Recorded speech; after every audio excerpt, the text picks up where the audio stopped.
Hallelujah. Hello, everybody, or whoever's on. Yes, I've got these on because I wanted to try them out, try it out. So, broadcasting a little bit different. So, today we're going to have start one of the book of Revelation, pastor notes and other notes, and I'm going to go over today. We're going to go over an outline of Revelation. It's about, see my eyes, okay. So it's about 7 sets of 7 symbols. So why do we have 7 sets and seven symbols that make up the whole book of Revelation? Who knows? Do you know? Anybody? You can log on. You can sign. You can go ahead and get those right here, right there. You can do that, or you can go on the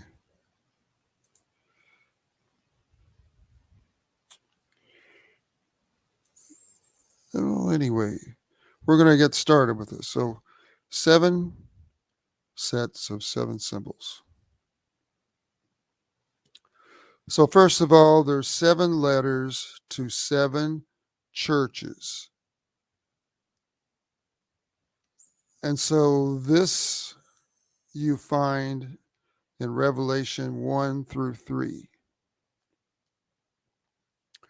The first letter is written to the church of Ephesus. I may not be pronouncing some of these correctly, but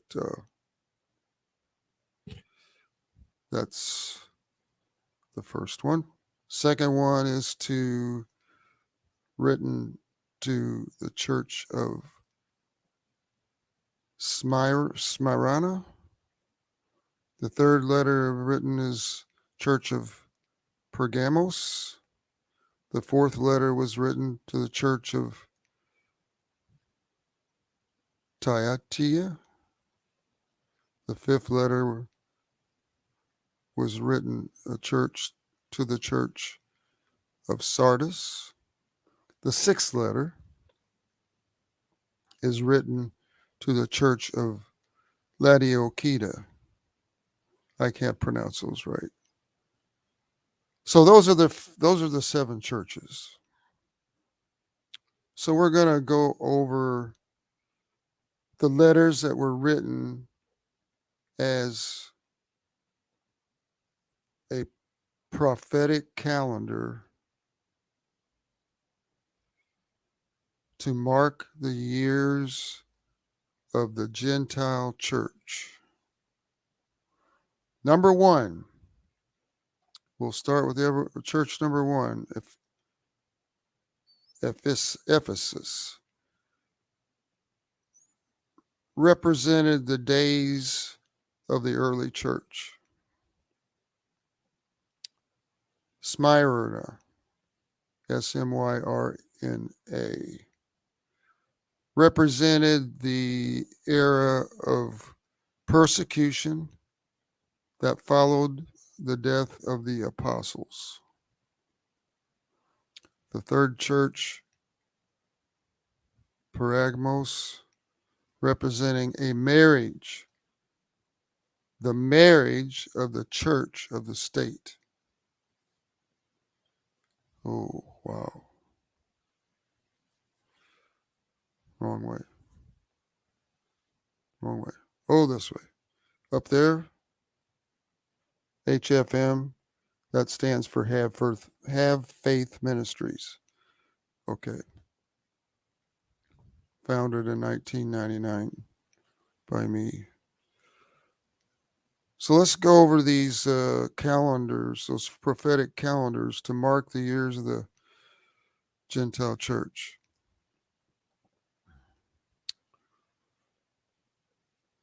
The Ephesus. Well, we got those. Ephesus, the early church. Sinai, the death of the apostles. Pergamos, representing marriage, and that's where I left off. The marriage of the church of the state. Thyatira means continual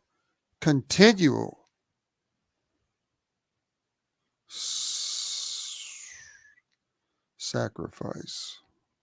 The church adopted the doctrine called transubstantiation, which means continual sacrifice, or the Saros. Number 5, Sardis means remnant, Remnant, remnant, I'm sorry, and denotes the time of reform. And so the sixth one, Philadelphia, speaks to the open doors and brotherly love. And it is the great awakening. The great awakening. You'll hear about it later. And the seventh one, the seventh and the last church would be the lukewarm and spiritual blind church whose money has become their security.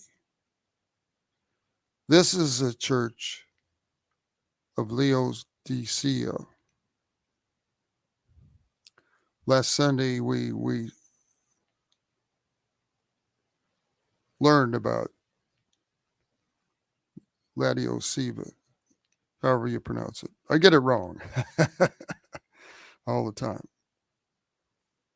And so, number 2 is about the 7 sealed book. And that's you find that in Revelation 4 through 8.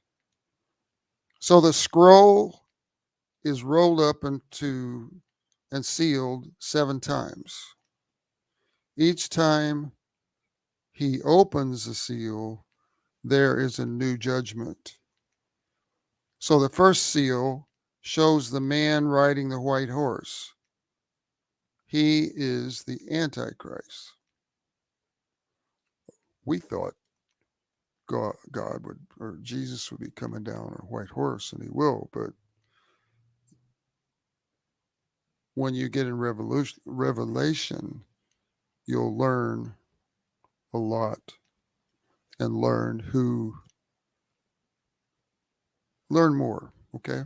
So I'm going to go back to the 7th seal book. Number 2, the second seal shows a man on a red horse. And that seal brings about war. We don't need war. They had war. Number 3, the seal shows the man of the black horse. Seal brings famine to the earth. The 4th seal shows a man on a pale horse.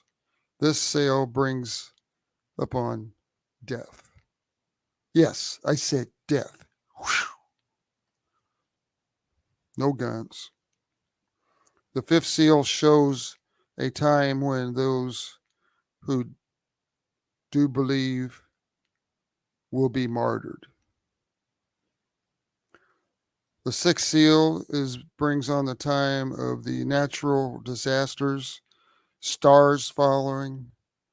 Yes, stars will be falling, and earthquakes.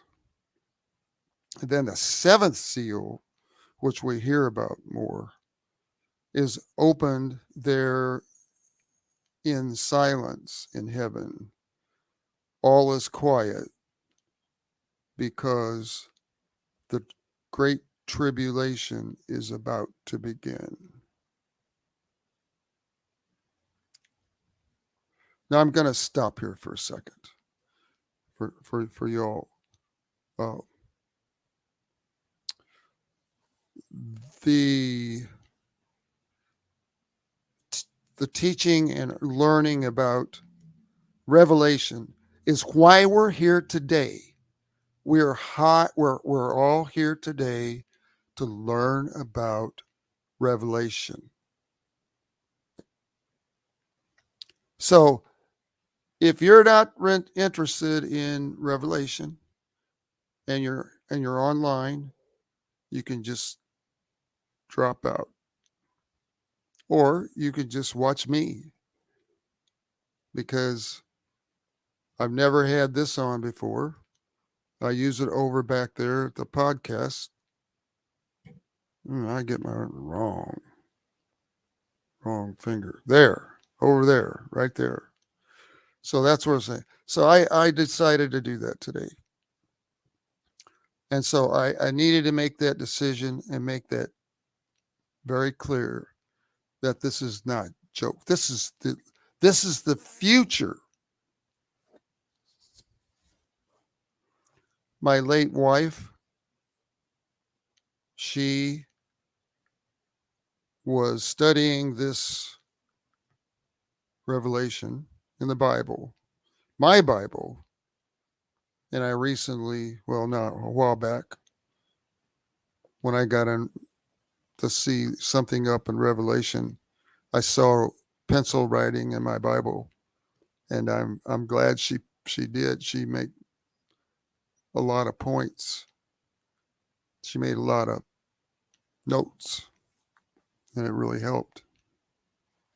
So the third things is mentioned is the seven trumpets. Seven trumpets. Did I get that right? Those rabbit ears. So when you move into the Great Tribulation, you leave the time of natural disasters and go into a time of unnatural disasters. Now, what do you think that means? Unnatural disasters. So here's what's going to happen. What happens next are things in the world has never seen before, and that is the unnatural disaster starting. Mm-mm-mm. So they start out, number one, the first trumpet is blown, and hail, fire, and blood falls from the sky.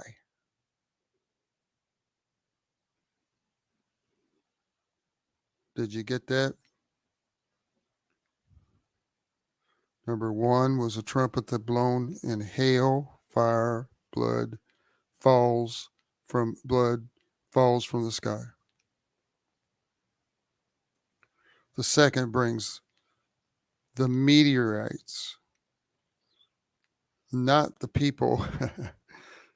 That's a different name. You know what meteorites are? Meteorites will be falling, and they'll be falling into the sea and kills 1/3 of all sea creatures. Wow. Is this the end of the world? We'll find out. 3, the third trumpet brings a star called wormwood. Now, there is wood that's called wormwood, but this is different. We've already had the 1/3 of the sea creatures killed and in the meteorites falling, and now brings the wormwood. and 1/3 of the water is poisoned. It's separate. It's compartmentalized. How can only God can do that, to poison 1/3 of the water. We can't even do that unless somebody runs into an oil well or something. That's different. We're talking future. We're talking things that we've not seen, not heard, not talked about, not studied. I'm learning more. So now the fifth trumpet is blown, and the demons are released from the bottomless pit. Wow. We don't need that. We don't want that. We're not going to be in that tribulation unless you're not have accepted Jesus in your heart.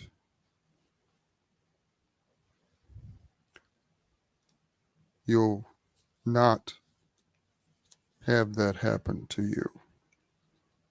If you're not, you don't believe in Jesus and what it stands for, then you'll be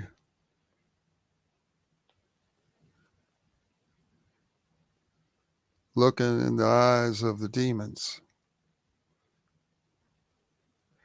Are they anything like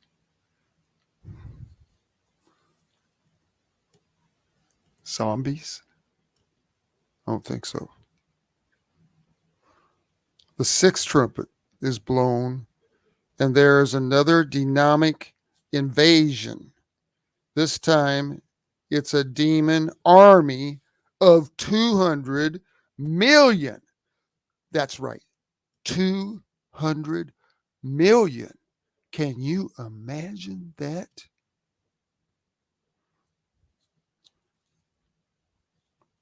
Wow. They are led by 4 other demon captains, by the way. So, in the 2 million that they're unbounding, they've been bounded into the pit, the bottomless pit, but they're released now. 200 million. Wow. Whew. The seventh trumpet is blown. Nothing significant happens on the earth, but rather it introduces the next set of judgments to be hurled upon the earth. That is it's called the seven bowls. The seven bowls. Seven trumpet blows to the earth, and it introduces the next judgment, which is hurled upon the earth, the seven bowls. So what are they? What are these things? They're weird. But let's go on. We're just gonna go to seven. We're just gonna go to seven. Okay. So there's 7 personages. What does that mean? You can find that in Revelation 12 through 13. Number 1, all these have 7 points and 7 reasons. Number 1, the sun was clothed like a woman. This woman is a symbol of the nation of Israel. Can only say wow. Number 2 is the dragon. This is a symbol of Satan. I'm going to go quicker. The third one, the man child. I don't even know what that is. Man child. Is it a dwarf? A little person? A man, let's see. A child of the woman symbolizes the Jews who accept Christ. That's called the man child. The child of the woman. Now look, the woman, the number 1, is a symbol of the nation of Israel. The child of the woman symbolizes the Jews who accept Jesus. Number 4 is the archangel. Of course, it's Michael, who declares war in heaven and defeats Satan there first. Now, see, some of this we know and some we don't, because this is when Satan went against God.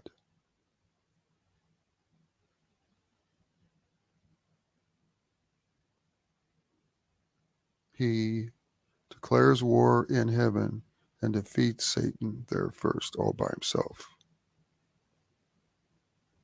Number 5, the remnant of the woman's seed. Now, are we talking about farmer stuff or flower stuff or gardens? I don't know. But that's what's called. The remnant of the woman seed. This is the whole Jewish world who will realize Jesus Christ was the Messiah and have been waiting for them all this time. 2023 years ago. About. Do you want me to say that again?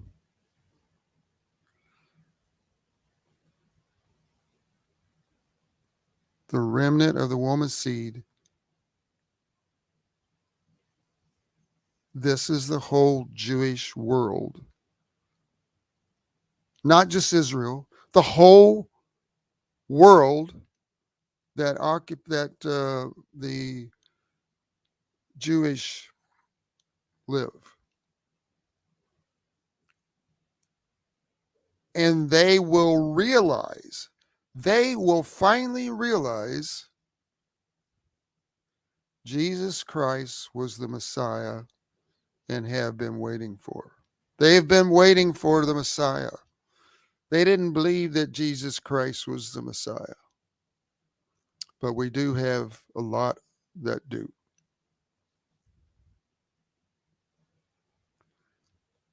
Oh, Father God.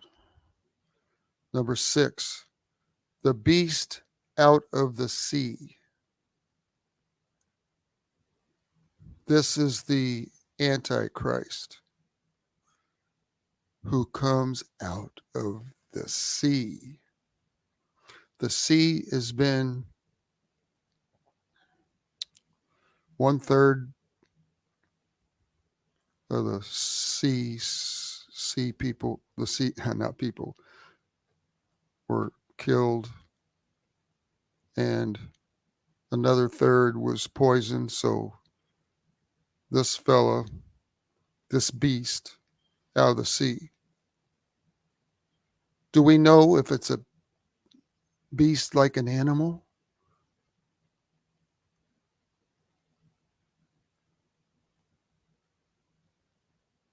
Or it's just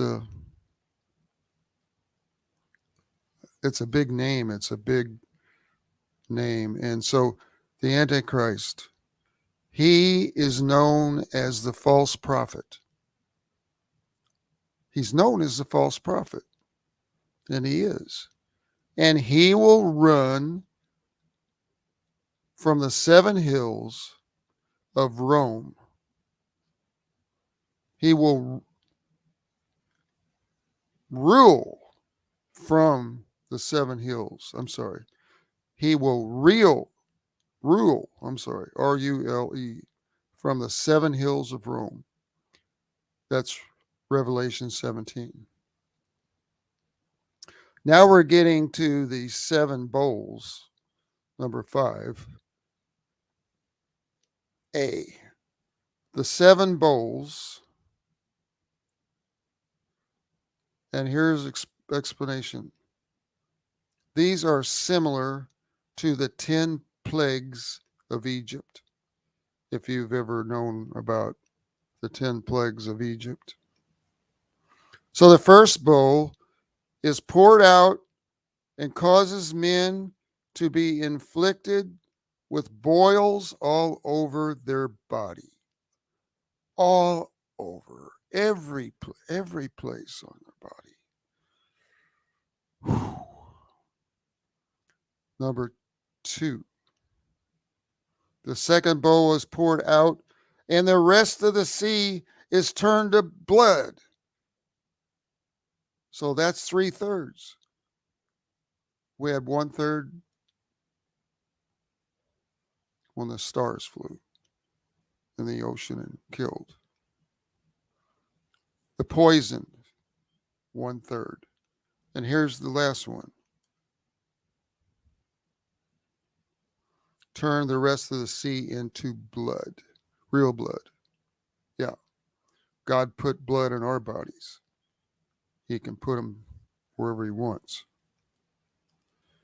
Number 3, the third bowl is poured out of the river, turned to blood. The third bowl is poured out, and the rivers turn to blood, not just the sea, but the rivers.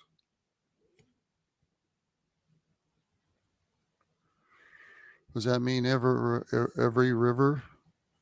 It doesn't say, but I think so. Number 4 is the fourth bowl. So each one of these numbers are the numbers of 1 through 7 because of the seven churches, the 7 sealed books, 7 trumpets. And these are things that's going on now, the bowls. This comes from Revelation 15 through 16.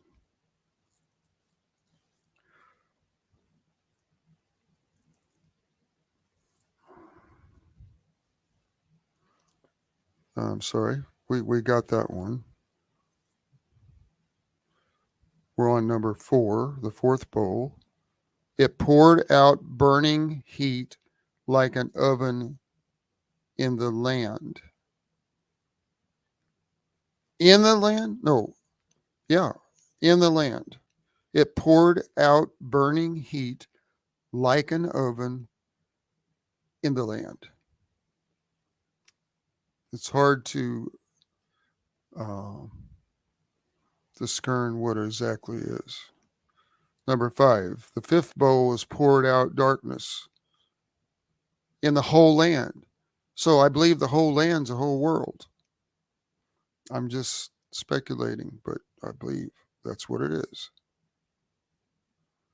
It's like when Noah, God said he's gonna flood the whole earth. And then came land. So this is about our whole earth, land. The sixth bowl is poured out of the great Euphrates River and dried up, and the armies of the world will make their way to the valley of Megiddo to fight the battle of Armageddon. There you go. The six bowls creates and pours out the great Euphrates River. It's dried up. It makes a lot of land. It also stopped from other countries to be all together now. So they go there to fight the Armageddon. And so it says, there is also another part of this judgment. There are, listen to this, there are frog spirits. Their frog like spirits will come from demons and will be deceived. Well, the demons will begin to deceive the leaders of the world, president, all the Congress, all that stuff.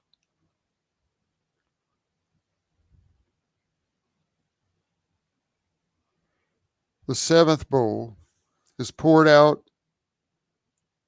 The nations will be a great earthquake. Hit the whole earth.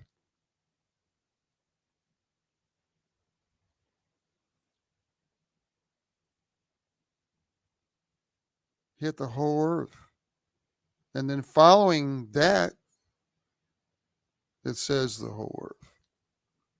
We hear a voice speak from heaven saying, it is finished. It is finished. Now, who do you think? This is not working out right. Okay. There you go. Who do you think said that before he died? Well, he didn't say it. He said, I believe he did. It is finished. That's what you will hear a voice speaking from heaven. Well, I hope you're not there. Saying, it is finished. So we've just got two more chapters here, just real quick. Revelation 17 through 20 is about the seven dooms. The seven dooms. I'm going to go through them quickly. I know everybody's waiting to do something of their own. Number one, ecclesiastical Babylon, also called the Great Whore. Yeah, whore. Okay, what does that mean? This is the doom of false religion. It's the doom of the false religion. There's no more false religion. There's going to be there's a false prophet, and the religious system is destroyed by the Antichrist government. Number two, commercial Babylon. It is a doom of the city where the Antichrist headquarters is. It is destroyed by a great earthquake, and the whole kingdom collapses in 1 hour. All of heaven rejoices and say, Hallelujah, choir, when it is destroyed. That's in verse 19. Revelation 19.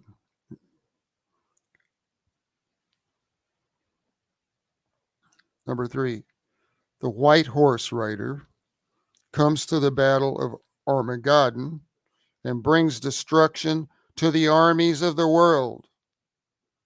Who you think that rider is on the white horse? Remember I was talking about the white horse? The Antichrist came on the white horse. Now, who did this person be? We'll say it again.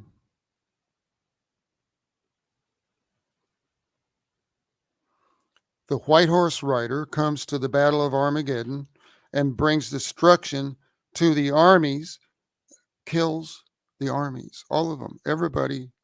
The rider of the white horse is Jesus Christ himself, who is wearing many crowns and has a vesture dipped in blood. He has a cloak on that reads, King of Kings and Lord of Lords. He destroys them with the word of his mouth. With the word of his mouth. Number 4, all the nations of the world are brought down. What does that mean, brought down? I'll tell you what it is. Every knee bows. Have you heard that before in pastor say it before? Or you've read it or seen it or heard it? Every knee bows and every tongue confesses that he is the Lord, Jesus. The battle is also told in Ezekiel 39 and Matthew 24, verse 27 and 28. And then there is a 1,000 year reign of Christ. We're still on the 7 dooms. And then number 5, the last war on earth, the battle of Gog and Magog, the final triumph of good over evil. 6, the banishing of Satan into the lake of fire. 7, the final judgment, the great white throne judgment, when all evil men, dead or alive, will stand before God to give an account of their life. Whew. It's getting thick now. But the last one is called 7 New Things, Revelation 21:22. And here's what happens. Number 1, there will be a new heaven. Number 2, there will be a new earth. Number 3, there will be a new city of Jerusalem. 4, there will be a new nations in Revelation 21:24 through 27. Number 5, there will be a new river. Number 6, there will be a new tree of life. Number 7, there will be a new throne. Folks, there is value. Let me get this off. Okay, sorry. Folks, I'm hot. I'm hot for what I heard. I'm have more wisdom. Have you? What do we know? We know what we know if we read it. Now this was just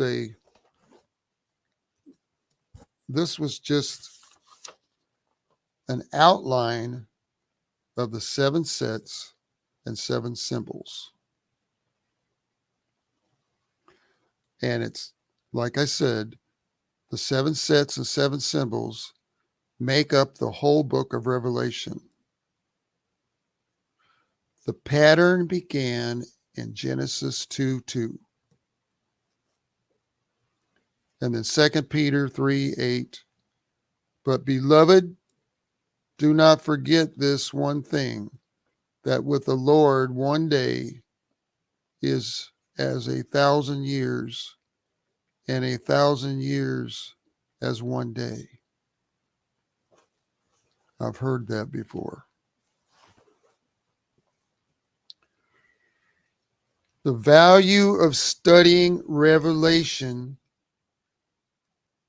is you won't, I won't, you won't. But the next session, we're going to be closing out here. We're going to be talking about preliminary considerations to start off the book of Revelation. And then we're going to start on the value of studying Revelation, who the author was, the dates, and the themes, the special things that we're going to get educated in Revelation. Those of you who like this,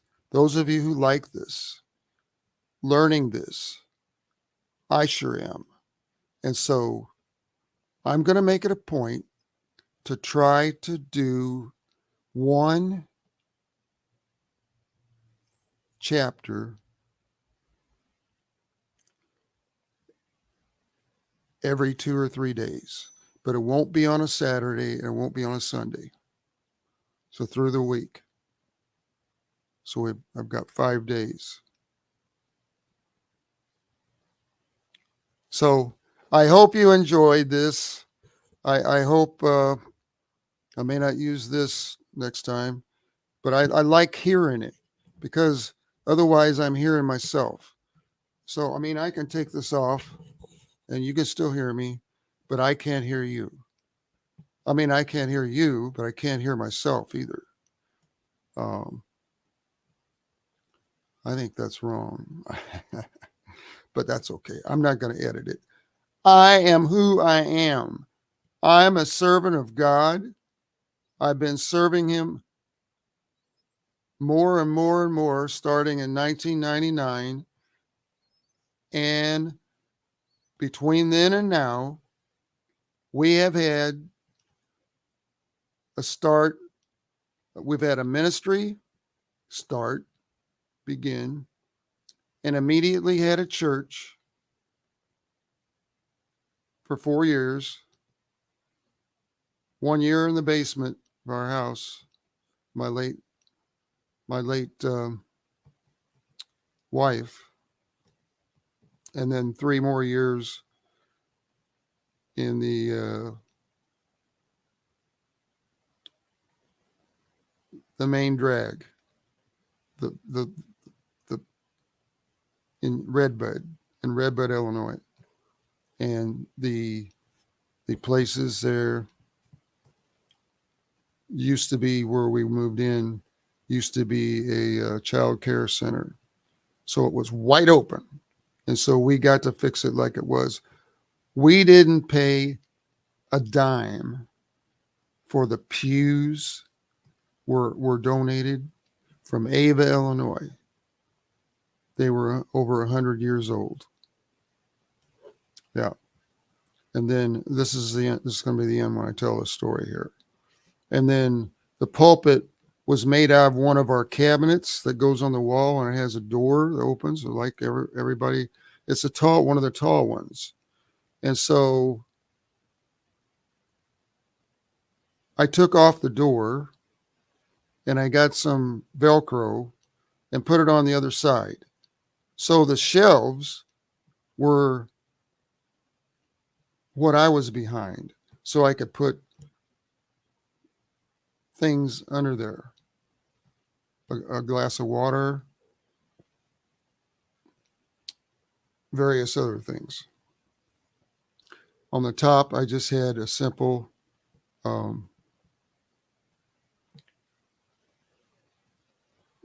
you can lay it on a table, you can lay it on anything, but I laid it on top of that cabinet, and that was where I put my Bible. That's where it's supposed to go. I take that back. The only thing that we bought And we bought it from the ministry, bought it. Well, I didn't buy it. We didn't have to buy it, but we had a sound system. And so we got bigger, better things as we went. And so then when we had to leave, because they wanted to sell the place, and then I had to put stuff in the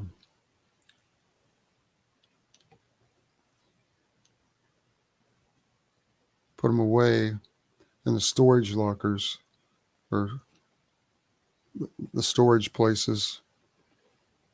Two different ones, I think. We had them for 2 or 3 years. I mean, we thought we were going to have another church, but God gave us the next thing to do, and that was to start a school of theology.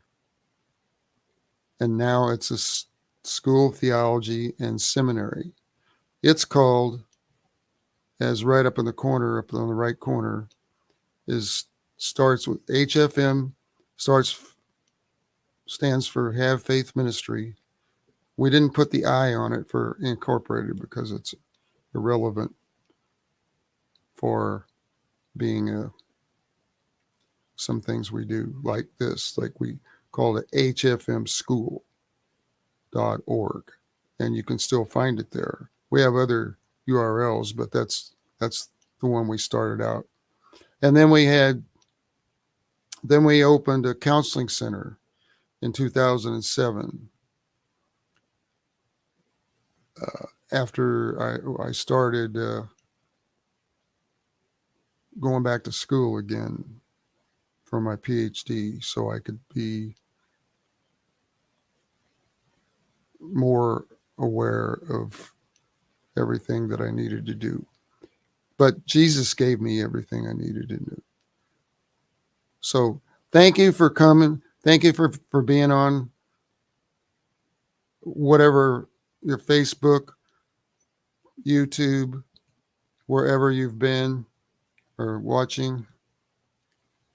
Leave me a note if you want to. You don't have to.